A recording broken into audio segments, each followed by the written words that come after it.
Hello mga guys, welcome to my YouTube channel Hermotic. Asa ngayon mayroon tayong LED TV na Ace.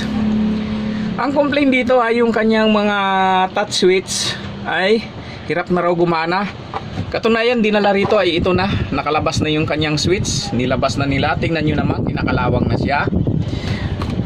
Ayan, tapos yung kanyang mga ano rito, yung pinaka-knob niya, yung butas-butas na, tanggal na sa kakapindot. Ngayon gawa natin ang paraan yan. Tapos dahil sa adapter type ito, ang gawin natin ay sasalpakan na natin ang power supply sa loob na, para hindi na siya yung adapter pa. Meron naman akong power supply, ilalagay na lang natin to sa loob. Ngayon ito namang touch switch ay papalitan na natin. Marami ako dito. Ito sa online ko lang din ito binili, itong mga touch switch na ito. Papalitan natin to. Ngayon umpisa na natin at bubuksan ko na. Ngayon ito na yung ating papalitan. Tapos ang ating power supply ay malamang dito na natin ilalagay. Yan, dyan na. Ayan mga guys, at umpisa na natin tanggalin ito. Ayan, napalitan ko na siya. Yung dalawa medyo mahaba kasi nga putol na yung kanyang dito yung pinaka-pindutan niya. Kaya medyo mahaba yung pinalit ko.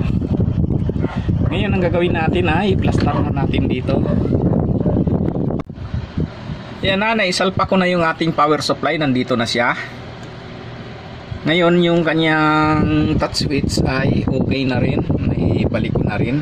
Medyo sumubra rito kasi nga putol na kasi yung pindutan niya dito. Ayan. Kaya medyo pinalitan ko ng mahaba. Ayan, pwede rin naman. Ngayon ang gagawin natin dito ay sasauli na natin, tapos ititis na. Ayan, ilagay na natin yung mga screw. Ayan na, nasauli ko na siya. Ayan. Ngayon ang gagawin natin ay ipa-plug na. Ayan. Umilaw na yung kanyang red light. Tayo natin na magbukas. Ayan, nagbukas na siya.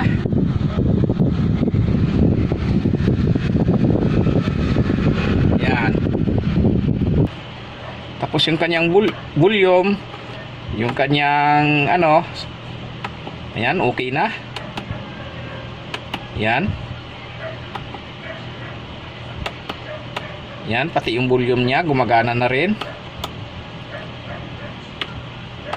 Ayan, normal na yung mga pindutan niya. Ayan, antina na lang ang kulang niyan mga guys.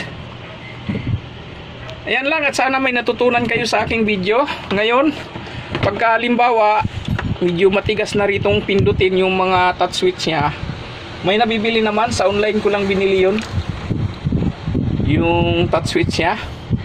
Ayan lang mga guys, at maraming salamat sa inyong panonood. Please like, share, and subscribe to my YouTube channel for more upcoming video. Thank you.